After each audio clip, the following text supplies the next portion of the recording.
Ya ampun, nambah 1 kilo. Nambah apaan sih, Dea? Ini dok, baru makan bakso langsung nambah 1 kilo. Walah, emang kenapa kalau nambah berat badannya? Takut dok, katanya kalau obesitas jadi susah hamil. Emang benar nggak sih dok? Yaudah, yuk kita bahas.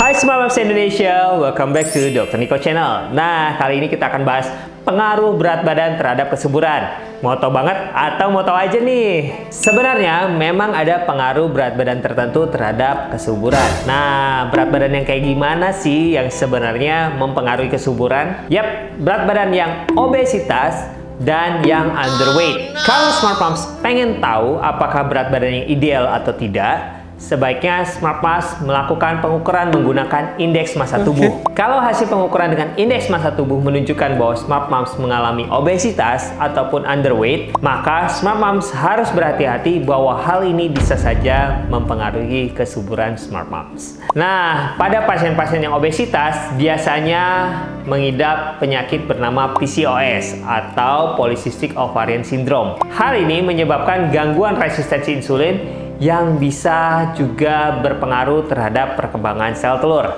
Nah, perkembangan sel telur jadinya terhambat sehingga tidak terjadi ovulasi. Kalau tidak terjadi ovulasi, maka tidak ada sel telur yang bisa dibuahi oleh sperma. Tentu saja hal ini bisa saja menyebabkan ketidaksuburan. Pada pasien-pasien yang underweight yang mengalami malnutrisi, terutama yang kekurangan energi dan protein, itu juga bisa menyebabkan gangguan pertumbuhan sel telur. Pada akhirnya juga bisa berpengaruh terhadap ovulasi, sehingga tentu saja tidak ada lagi tuh sel telur yang bisa dibuahi oleh sperma. Dan belum berhenti di situ saja, kualitas sel telur juga bisa terganggu, sehingga embrio yang terbentuk bisa saja tidak baik. Nah, pada laki-laki juga demikian. Pada kasus-kasus di mana terjadi obesitas ataupun malnutrisi, juga bisa mempengaruhi produksi dan kualitas dari sperma. Nah, berikut tips-tips yang bisa kamu ikuti di rumah untuk meningkatkan kesuburan, terutama pada pasien obesitas dan malnutrisi. Yang pertama harus diperbaiki adalah tentu saja pola hidup sehat dan pola makannya. Turunkan berat badan atau naikkan berat badan ke ideal. Nah, makanan yang dikonsumsi sebaiknya tetap makanan sehat bergizi seimbang.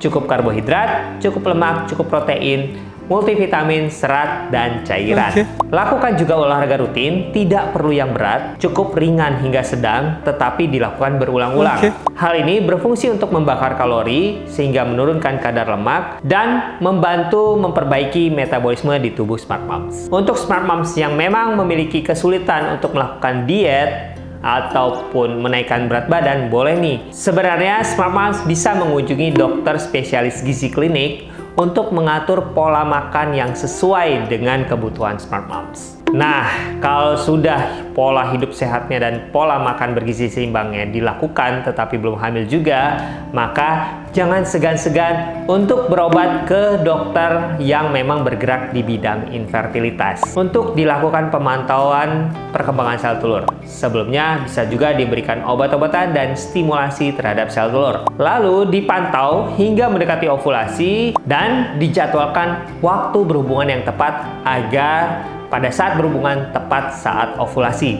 sehingga angka keberhasilan kehamilan akan lebih tinggi. Pada prinsipnya, program hamil akan tetap sama, yaitu mengatur siklus haid supaya teratur sehingga lebih mudah untuk menghitung masa ovulasi atau masa subur Smart Moms. Jadi gitu Dea dan Smart Moms. Tapi ingat ya, tetap harus menjunjung tinggi pola hidup sehat dan makanan sehat bergizi seimbang agar metabolisme tetap baik dan kesuburan tidak terganggu. Paham kan? Paham kan? Kalau Smart Moms masih punya pertanyaan lain, boleh nih tulis di kolom komentar di bawah atau kunjungi Instagram saya di Nicholas_SPOG. Dan ingat-ingat untuk like, subscribe, dan share video ini supaya saya tetap bisa menjawab pertanyaan Smart Moms se-Indonesia.